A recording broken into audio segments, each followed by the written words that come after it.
2025 September 19 mind പ്ലസിന്റെ 1754 ദിവസം. All the world's a stage and all the men and women merely players. ഈ വാക്കുകൾ William ഷേക്സ്പിയറുടെയാണ്. വിശ്വപ്രസിദ്ധ നാടകകൃത്തും കവിയുമായ അദ്ദേഹം പറയുകയാണ്, ഈ ലോകം മുഴുവൻ ഒരു വേദിയാണ്. ഓരോ പുരുഷനും സ്ത്രീയും ഇതിലെ അഭിനേതാക്കളാണ്. അതായത് ഈ പ്രപഞ്ചമാകുന്ന നടനവേദിയിൽ നാട്യമാടുന്ന കലാകാരന്മാരാണ്, അഭിനേതാക്കളാണ് നാം ഓരോരുത്തരും എന്നാണ് വില്യം ഷേക്സ്പിയർ ഈ വാക്കുകളിലൂടെ പറഞ്ഞു. അപ്പൊ നമ്മൾ ആക്ടേഴ്സ് ആണ്. എന്താ നമ്മൾ ആക്ട് ചെയ്യുന്നത്? അത് തന്നെയാണ് നമ്മുടെ ഇന്നത്തെ topic, life the great drama. ജീവിതം ഒരു മഹത്തായ നാടകം. Life is A play. ജീവിതം ഒരു നാടകമാണ്. ഒരു നാടകത്തിന് കുറച്ച് സവിശേഷതകളുണ്ട് അല്ലേ? ഒരു നാടകത്തിന് ഒരു സ്റ്റേജ് വേണം, അവിടെ കുറച്ച് കഥാപാത്രങ്ങൾ ഉണ്ടാവും, നാടകത്തിന് ഒരു സ്ക്രിപ്റ്റ് ഉണ്ടാവും, ഒരു ഡയറക്ടർ ഉണ്ടാവും, കാണാൻ കുറച്ച് കാഴ്ചക്കാരും ഉണ്ടാവും അല്ലേ? നോക്കൂ, അപ്പൊ നമ്മുടെ ജീവിതവും ശരിക്കും ഒരു നാടകം പോലെയല്ലേ? നമ്മുടെ ജീവിതം ഒരു നാടകം പോലെ അൺഫോൾഡ് ചെയ്യുകയാണ്. ഇവിടെ ഒരു സ്റ്റേജ് ഉണ്ട്, ലോകമാകുന്ന സ്റ്റേജ്. പക്ഷേ നാടകത്തിൽ നിന്നും വിഭിന്നമായി ജീവിതമാകുന്ന നാടകത്തിന്റെ പ്രത്യേകത എന്തെന്ന് പറഞ്ഞാൽ, ജീവിത നാടകത്തിൽ റിഹേഴ്സൽ ഇല്ല. V enter without rehearsal and time provides A script. ഒരു വേദിയിൽ ഒരു കലാകാരൻ തന്റെ അഭിനയം കാഴ്ചവെക്കുന്നതിന് മുന്നേ വ്യക്തമായി തന്റെ സ്ക്രിപ്റ്റിനെ കുറിച്ചൊരു ബോധമുണ്ടാവും. ആ സ്ക്രിപ്റ്റ് നല്ലോണം റിഹേഴ്സ് ചെയ്തിട്ടായിരിക്കും പെർഫോമൻസ് കാഴ്ചവെക്കുന്നത്. പക്ഷെ നമ്മുടെ ജീവിതമാകുന്ന നാടകത്തിന്റെ സ്ക്രിപ്റ്റ് നമുക്കറിയില്ല. കാലാകാലങ്ങളിൽ കാലം നമുക്ക് ആ സ്ക്രിപ്റ്റ് സമ്മാനിക്കുന്നതിനനുസരിച്ച് ഒരു റിഹേഴ്സലും ഇല്ലാതെ നമ്മൾ ആ ഒരു അഭിനയം പെർഫോം ചെയ്യുന്നു. അപ്പോ ശരിക്കും നമ്മൾ മികച്ച കലാകാരന്മാരും കലാകാരികളുമാണ് അല്ലേ? Each day is a new act. Each moment is seen. And each person a fellow actor. ശരിക്കും പറഞ്ഞാല് ഈ സ്ക്രിപ്റ്റ് ഇല്ലാത്തത് കൊണ്ട് തന്നെ ഓരോ ദിവസവും പുതിയ പുതിയ അഭിനയമാണ്. ഓരോ മൊമെന്റും ഒരു സീനാണ്. നമ്മുടെ കൂടെ അഭിനയിക്കുന്ന, നമ്മുടെ കൂടെയുള്ളവർ ഓരോരുത്തരും ഉണ്ടല്ലോ, ഫെല്ലോ ആക്ടേഴ്സ് ആണ്. മീൻസ് സഹനടനും സഹനടിയുമാണ്. അപ്പൊ ഒന്ന് ആലോചിച്ച് നോക്കൂ, നമ്മളുണ്ട്, നമ്മുടെ വീട്ടുകാരുണ്ട്, നമ്മൾ ജോലി ചെയ്യുന്ന സ്ഥലത്തുള്ളവരുണ്ട്, നമ്മുടെ നൈബേഴ്സ് ഉണ്ട്. എല്ലാവരും നമ്മുടെ കൂടെ അഭിനയിക്കുന്നവരാണ്, ചെയ്യുന്നവരാണ്. സത്യം പറഞ്ഞാൽ ഇത് സത്യമാണെങ്കിൽ നമുക്ക് അങ്ങനെ ഉൾക്കൊള്ളാൻ കഴിഞ്ഞില്ലെങ്കിൽ പോലും ഈ ഒരു തോട്ട് ഉള്ളിൽ കൊണ്ടുവരുമ്പോൾ തന്നെ ലൈഫിനെ ഒന്ന് റീഫ്രെയിം ചെയ്യാൻ സാധിക്കും അല്ലെ? എല്ലാവരും അഭിനയിക്കുകയാണ്, അപ്പൊ അവരവരുടെ റോൾ പെർഫോം ചെയ്യുന്നു. പിന്നെ നമുക്ക് അവരോട് എന്തിനാ ദേഷ്യവും വാശിയും? ഒന്നും വേണ്ട ആവശ്യമില്ല. എല്ലാവരും അവരവരുടെ റോൾ ബ്യൂട്ടിഫുൾ ആയി ചെയ്തോട്ടെ എന്ന് ആ ഒരു റീഫ്രെയിം കൊടുക്കുമ്പോൾ ശരിക്കും നമ്മുടെ പേഴ്സ്പെക്റ്റീവിൽ പോലും ഒരു ചേഞ്ച് വരും അല്ലെ? അപ്പോ ദ റോൾസ് വി പ്ലേ, ഒരു നാടകത്തില് അല്ലെങ്കിൽ ഒരു സിനിമയില് ഒരു കഥാപാത്രം പല വേഷങ്ങളിലുണ്ടാവും. അച്ഛന്റെയും അമ്മയുടെയും അച്ഛന്റെയും മകന്റെയും, അങ്ങനെ പല പല വേഷങ്ങൾ വരുന്നത് പോലെ ഈ ജീവിത നാടകത്തില് നമ്മളും കുറച്ച് വേഷങ്ങൾ കെട്ടി ആടുന്നുണ്ട്. എന്തൊക്കെയാണവ? We move through roles. Child, friend, parent, seeker. അതായത് ഒരു കുഞ്ഞായി ഈ ലോകമാകുന്ന സ്റ്റേജിൽ നമ്മൾ പിറന്നു വീഴുന്നത് മുതല് ഒരു മകനോ മകളോ ആയി മാറും അല്ലേ? ഒരു വിദ്യാർത്ഥിയായി, സുഹൃത്തായി, ഭാര്യയായി, ഭർത്താവായി, അച്ഛനായി, അമ്മയായി, അങ്ങനെ പല പല റോളുകളിലൂടെ, തൊഴിലിടങ്ങളിൽ തൊഴിൽ പേരുകളിൽ ഒരു റോൾ അല്ലേ? അങ്ങനെ സ്റ്റേജുകൾ പല പല പല റോൾസിലൂടെ നമ്മൾ കടന്നു പോകുന്നുണ്ട്. Roles keep shifting but the actor within remains the same. ഇവിടെ ഈ മൈൻഡ്ലെസ്സിൽ ഇങ്ങനെ ഒരു സെഷൻ എടുക്കുമ്പോൾ ഞാനും ഒരു റോൾ പ്ലേ ചെയ്യുവാണ്. ഇവിടെ ഒരു മെന്ററുടെ റോൾ. ഈ റോള് കഴിയുമ്പോൾ അടുത്തൊരു റോള് വരുന്നുണ്ട്, വീട്ടിലെ കാര്യങ്ങൾ നോക്കുന്നു. കുറച്ചു കഴിയുമ്പോൾ ജോലി സ്ഥലത്ത് ഒരു റോള്. ഇതെല്ലാം കഴിഞ്ഞിട്ട് രാത്രി സ്വസ്ഥമായി ഉറങ്ങും. ഉറങ്ങുന്ന സമയത്ത് ഒന്നും അറിയുന്നില്ല. Roles keep shifting but the actor remains the same. ഈ ആക്ടർ ഒരാൾ തന്നെയാണ്. രാവിലെ എഴുന്നേറ്റ് ഒന്നും അറിയാത്തതുപോലെ സുഖമായി ഉറങ്ങി എന്നുള്ള ഒരു പറച്ചില്. നന്നായിട്ട് ആടുന്നുണ്ട്, നല്ല പോലെ. എന്നിട്ട് ഒരു ഒരു ഷോക്ക് അടിച്ചാൽ എത്ര റെസ്പോൺസ് എന്നുള്ള രീതിയിൽ ഉണർന്നു കഴിയുമ്പം വളരെ പെട്ടെന്ന് മനസ്സ് ആക്റ്റീവായിട്ട് കയറി വന്ന് നമ്മുടെ റോളുകളിലോട്ട് നമ്മൾ കിടക്കും. ഇതാണ് സംഭവിക്കുന്നത്. അപ്പൊ എന്തിനാ ഈ role? Each role is a teacher shaping who we become. ഈ റോൾസ് മറ്റൊന്നിനുമല്ല, ശരിക്കും നമ്മളാണ് ഈ ആക്ടർ, നമ്മൾ ആക്ടർ ആണെന്നുള്ള സത്യം നമ്മൾ മറന്നു പോകുന്നു. ഇതാണ് നമ്മുടെ ഒറിജിനാലിറ്റി എന്ന് പറഞ്ഞ് നമ്മൾ നടക്കുന്നു. പക്ഷെ ഇത് നമ്മൾ ബോധ്യപ്പെടുത്തണമെങ്കിൽ ഒരുപാട് റോൾസിലൂടെ നമ്മൾ കടന്നു പോകണം. ഈ റോൾസ് ആണ് നമ്മുടെ ടീച്ചർ, ഗുരുനാഥന്മാർ. അതുകൊണ്ടാണ് പല പല റോളുകളിലൂടെ നമുക്ക് കടന്നു പോകേണ്ടി വരുന്നത്. അങ്ങനെ വരുമ്പോ സംഭവിക്കുന്ന എന്താണെന്നറിയോ? ഒരു ഒരു നാടകം നടക്കുമ്പോൾ കഥാപാത്രം ഒരു വേഷത്തിൽ നിന്നും അടുത്ത വേഷത്തിലോട്ട് വരണം. കഥാപാത്രം പറയുകയാണ് ഞാൻ ഇനി വേഷം മാറുന്നില്ല, ഇങ്ങനെ തന്നെ നിൽക്കുവാണ് എന്ന് പറഞ്ഞാൽ നാടകം പൊട്ടും, കാണിക്കാർ കല്ലറി, അല്ലെ? അതുപോലെ നമ്മൾ നമ്മുടെ ജീവിതത്തിൽ അറ്റാച്ച്ഡ് ആയി പോയാൽ എന്ത് സംഭവിക്കും? ഏതെങ്കിലും ഒരു റോളിൽ, അമ്മയുടെയോ അല്ലെങ്കിൽ ഭാര്യയുടെയോ അല്ലെങ്കിൽ നമ്മുടെ ജോലി പേരില് നമ്മൾ അറ്റാച്ച്ഡ് ആയി പോയാൽ അവിടെ നമ്മൾ സഫറിങ്സ് ഏറ്റുവാങ്ങും. അപ്പോ clinging to one role causes suffering. ഏതെങ്കിലും ഒരു റോളുമായിട്ട് യാഥാർത്ഥ്യ ബോധമാണെന്ന് കരുതി നമ്മൾ പറ്റിപ്പിടിച്ചു പോയാൽ അത് നമുക്ക് ദുഃഖം കൊണ്ടുവരും. So flowing through them brings freedom. ഇതിലൂടെ നമുക്കിങ്ങനെ ഒഴുകി പോകാൻ കഴിയണം. Be in the world but not of it. ബൈബിളിലെ വാക്യമാണ്. ഈ ലോകം നമുക്ക് ഒരുപാട് കാഴ്ചകൾ സമ്മാനിക്കും, ഒരുപാട് ഒരുപാട് സന്തോഷമുള്ള കാര്യങ്ങൾ സമ്മാനിക്കും, അല്ലെ? അതൊക്കെ നമുക്ക് എൻജോയ് ചെയ്യാം.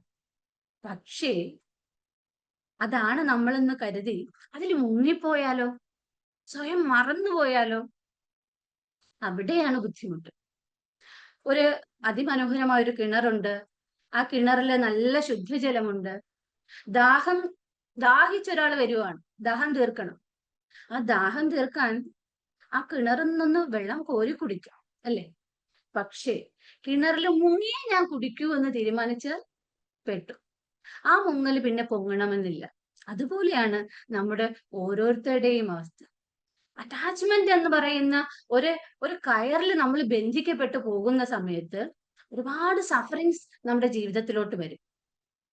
നാടകത്തിൽ കഥാപാത്രം ഒരു റോളിൽ തന്നെ പറ്റിപ്പിടിച്ചു നിന്നാൽ നാടകം പൊട്ടിപ്പോകുന്നത് പോലെ.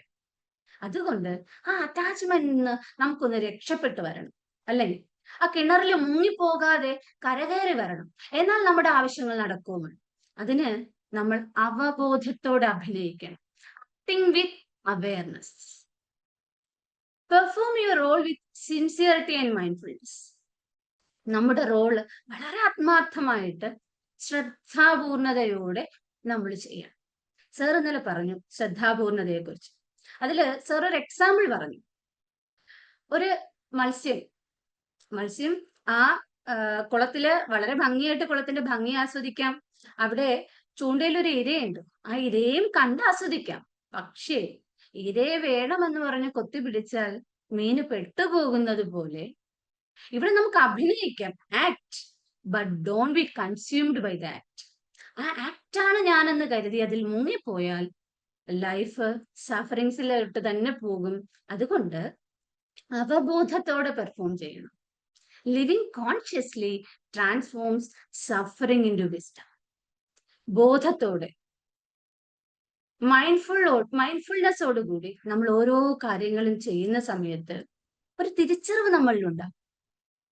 ജീവിതത്തിൽ സംഭവിക്കുന്ന ഓരോ കാര്യങ്ങളും നമുക്ക് അധ്യാപകരായി വരുന്നതാണ്, നമ്മുടെ ലൈഫ് ലെസൺസ് ആണെന്നും എന്താണ് നമ്മൾ എന്നുള്ള സത്യത്തിലേക്ക് നമ്മളെ കൊണ്ടുപോകാനുള്ള ഒരു പാത്ത് മാത്രമാണ്, അല്ലെങ്കിൽ ഒരു ഡ്രാമയാണ് ഇതെന്നുള്ള സത്യം നമുക്ക് ബോധ്യപ്പെടും, ഉള്ളിൽ നിന്ന് നമുക്ക് ബോധ്യപ്പെടും. അപ്പോ നാടകത്തിനൊരു ഡയറക്ടർ ഉണ്ട്, ഒരു സ്ക്രിപ്റ്റ് ഉണ്ടാവും. അതുപോലെ നമ്മുടെ ജീവിതമാകുന്ന നാടകത്തിനും ഒരു ഡയറക്ടർ ഉണ്ടാവും, അല്ലെ? Eternal director and the hidden script. അനശ്വരനായ സംവിധായകനും ആ ഒരു രഹസ്യമായ സ്ക്രിപ്റ്റ്.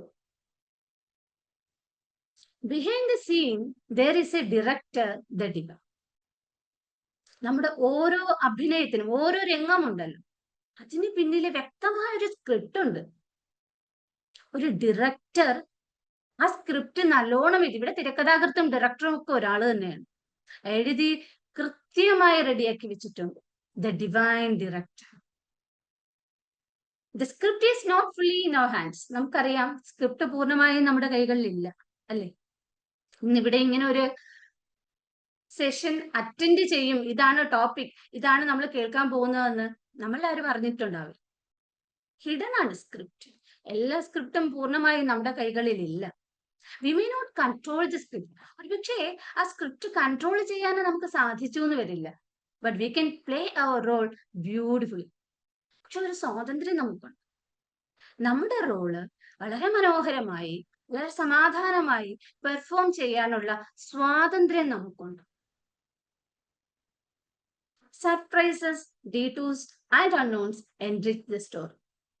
ഒരു നാടകത്തില് ട്രാജഡിയും കോമഡിയും ഒക്കെ കടന്നു വരുന്നത് പോലെ ജീവിത നാടകത്തിലും ചില സർപ്രൈസസ് ഉണ്ട്. അൺഎക്സ്പെക്റ്റഡ് ആയിട്ടുള്ള കുറച്ച് സംഭവങ്ങൾ ഉണ്ടാവും. ഓരോന്നും ഒരു വഴിതിരിച്ചുവിടൽ മാത്രമാണ്. നമ്മുടെ ഈ സ്റ്റോറി, നമ്മുടെ ഈ ഡ്രാമയെ എൻറിച്ച് ചെയ്യാനുള്ള ഒരു വഴിതിരിച്ചുവിടൽ മാത്രമാണ് ലൈഫിൽ നടക്കുന്ന ഓരോ അൺഎക്സ്പെക്റ്റഡ് ഇൻസിഡൻസ്. അപ്പോ നമുക്കൊരു വിശ്വാസം വേണം, അല്ലെ? ഏത് കാര്യവും ഭംഗിയായി നടക്കണമെങ്കിൽ നമ്മൾക്ക് അതിനോടൊരു വിശ്വാസം വേണം. ഡൗട്ടിന്റെ എലമെന്റ് വന്നു കഴിഞ്ഞാൽ പ്രോപ്പറായിട്ട് അത് പോകത്തില്ല. അതുപോലെ ഈ ഇറ്റേണൽ ഡയറക്റ്റിൽ നമുക്ക് ഒരു വിശ്വാസം വന്നാൽ മാത്രമേ നമ്മുടെ സ്ക്രിപ്റ്റ് ഏറ്റവും ബ്യൂട്ടിഫുൾ ആയിട്ട് പെർഫോം ചെയ്യാൻ നമുക്ക് സാധിക്കുകയുള്ളൂ. ഒരുപക്ഷെ പുറമേ നമുക്ക് വിഷമവും വേദനയും ഉണ്ടാകുന്ന സമയത്ത് അക്സെപ്റ്റ് ചെയ്യാൻ ബുദ്ധിമുട്ടായിരിക്കും. ആ സമയത്തും ഒരു ചിന്ത നമ്മുടെ ഉള്ളിൽ എപ്പോഴും കൊടുക്കണം, ഇതൊരു ഡ്രാമയാണെന്നും ഇത് എനിക്ക് വേണ്ടി ഏറ്റവും ബ്യൂട്ടിഫുൾ ആയിട്ട് തയ്യാറാക്കിയ ഒരു സ്ക്രിപ്റ്റ് ആണ്. ഇപ്പോൾ അത് വെളിവായില്ല എങ്കിലും നാളെ ഒരു സമയത്ത് കൃത്യമായി അത് ബോധ്യപ്പെടും, ഏറ്റവും പെർഫെക്റ്റ് സ്ക്രിപ്റ്റ് ആയിരുന്നു അതെന്നുള്ളത്. അതിന് നമ്മൾ ആ ഡയറക്ടറിനെ അടിയുറച്ച് വിശ്വസിക്കണം. Always remember the fact. ശരിക്കും ഈ ഡയറക്ടർ ഉണ്ടല്ലോ, നമ്മൾ കിടന്നുറങ്ങിയ സമയത്ത് നമ്മുടെ ഉള്ളിലുണ്ടായിരുന്ന അതേ ഡയറക്ടർ തന്നെയാണ്. നമ്മളൊരു സത്യം മനസ്സിലാക്കണം. എന്താണ്? In the sweetness of Joy remember it is fleeting. നമുക്കറിയാം ജീവിതത്തിൽ ഒരുപാട് സന്തോഷവും ഒരുപാട് ആനന്ദം കിട്ടുന്ന ഒത്തിരി സംഭവങ്ങളും നിമിഷങ്ങളും ഒക്കെ ഉണ്ടാവും. അപ്പോ ഓരോ നമ്മുടെ പൊസിഷൻസ്, നമ്മുടെ വെൽത്ത്, നമ്മുടെ അവാർഡ്സ് ഇതൊക്കെ കിട്ടുന്ന സമയത്ത് ഒന്നിനും നമ്മൾ മുങ്ങിപ്പോയാൽ നേരത്തെ പറഞ്ഞ പോലെ പെട്ടുപോകും. അതുകൊണ്ട് നമ്മുടെ ഉള്ളിൽ അവബോധം ഉണ്ടാകും. It is fleeting. ഇത് വളരെ ക്ഷണികമാണ്. ഈ സന്തോഷം മാത്രമല്ല, in the happiness of sorrow, ദുഃഖക്കടലിൽ നമ്മൾ മുങ്ങിപ്പോകുമ്പോഴും അവിടുന്ന് മുങ്ങാതെ പൊങ്ങി വരണമെങ്കിൽ ഒരു സത്യം നമ്മൾ മനസ്സിലാക്കണം, ദിസ് ടു ഷാൽ പാസ്. ഇതും കടന്നു പോകും. എത്രയോ തവണ സാറുമാർ നമുക്ക് വ്യക്തമാക്കി മനസ്സിലാക്കി തന്നിട്ടുണ്ട്, അല്ലേ? പക്ഷേ നമ്മുടെ ഒക്കെ പ്രശ്നം ഇത് ഈ കേൾക്കുന്ന സമയത്ത് നമ്മുടെ ഉള്ളിലിരിക്കും. കുറച്ച് കഴിയുമ്പോ ഇത് നമ്മൾ മറന്നുപോകും. അപ്പൊ ഇത് മറവിയില്ലാതെ നമ്മുടെ കൂടെ നിൽക്കണമെങ്കിൽ ആ എറ്റേണൽ ഡയറക്ടറിൽ നമ്മൾ പൂർണ്ണമായും സറണ്ടർ ചെയ്യണം. സറണ്ടർ ചെയ്തുകൊണ്ട് ആ സ്ക്രിപ്റ്റിനെ നല്ലപോലെ ഒന്ന് നമ്മൾ അക്സെപ്റ്റ് ചെയ്ത് നടക്കുന്ന സമയത്ത് ക്രമേണ ഇതൊക്കെ നമ്മുടെ ഉള്ളില് സദാ ഒരു സത്യമാണെന്നുള്ള ബോധത്തോടു കൂടി തന്നെ ഉണ്ടാകും. Life is a great drama. Act your role with love. ജീവിതം ഒരു വലിയൊരു നാടകമാണ്, ഒരു മഹത്തായ നാടകം. അവിടെ നമ്മുടെ റോള് വളരെ സ്നേഹത്തോടെ, വളരെ തന്മയത്വത്തോടു കൂടി പെർഫോം ചെയ്യും. Accept its joys and sorrows with grace. Graceful ആയിട്ട് നമ്മുടെ ലൈഫിൽ വരുന്ന സങ്കടങ്ങളായാലും സന്തോഷങ്ങളായാലും നമുക്ക് സ്വീകരിക്കാം. And when the curtain falls, go with love and peace. നമുക്കറിയാം നാടകം തീരുന്നതിന് മുന്നേ ഒരു അനൗൺസ്മെന്റ് ഉണ്ടാകും. അടുത്ത ബെല്ലോട് കൂടി ആരംഭിക്കുമെന്ന് പറയും, അവസാനിക്കുമെന്ന് പറയും. തിരശ്ശീല വീഴുമ്പോഴൊക്കെ നമുക്ക് അറിയാൻ പറ്റും. പക്ഷേ നമ്മുടെ ജീവിതമാകുന്ന നാടകത്തിന്റെ തിരശ്ശീല എന്ന്, എവിടെ, എങ്ങനെ അവസാനിക്കുമെന്ന് നമുക്ക് ആർക്കും അറിയില്ല.